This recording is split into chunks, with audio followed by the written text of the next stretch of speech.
வணக்கம். 7 ஜான்வரி 2026 புதன்கிழமை.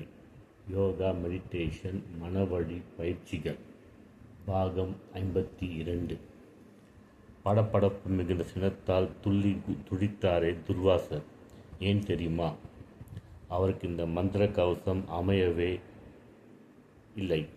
அடக்க முடியாத அவருடைய கோபத்தை பற்றி பகவத புராணம் கூறுகின்ற கதை நம் கவனத்துக்கு உரியது. துர்வாச முனிவர் தம் ஜபங்களை முடிக்க வேண்டி முதலில் குளிக்கச் சென்றார். அவர் வரும் வரையில் காத்திராமல் அம்பரீஷ் மன்னன் சிறிது தண்ணீர் குடித்து விட்டானாம். துர்வாச முனிவருக்கு வழக்கம் போல் பொங்கி வந்தது கோபம் ஆகும்.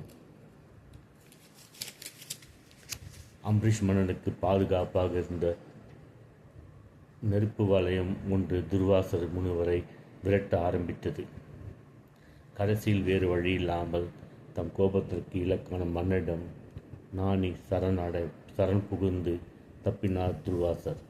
இந்த துர்வாச முனிவரையும் எத்தகைய கடும் சோதனை வந்தபோதும் பொறுமை இழக்காமல் சினத்துக்கு இடம் தராமல் இருந்த நாரத முனிவரையும் ஒப்பிட்டு பாருங்கள். அம்பரீஷ் மன்னனுக்கு பாதுகாப்பாக தந்த நெருப்பு புவலயமாகிய கவசம் எதுவாக இருக்கும் என்பதை எண்ணி பாருங்கள். இந்த பயிற்சி செய்வோருக்கு ஒரு எச்சரிக்கை. ஒரு முறை தவயோக பயிற்சி செய்யும் போது 10 தடவைக்கு மேல் மந்திர உச்சாரணம் செய்யக்கூடாது. ஒரு நாளைக்கு 3 முறைக்கு மேல் பயிற்சி செய்யக்கூடாது. இது இந்த எல்லைக்கு மேல் மீறி உச்சாரணம் செய்வதாக இருந்தால் முற்றிலும் ஆன்மீக வாழ்க்கைக்கே உங்களை ஒப்படைத்து விடுவதாக முடிவு செய்து கொள்ளுங்கள்.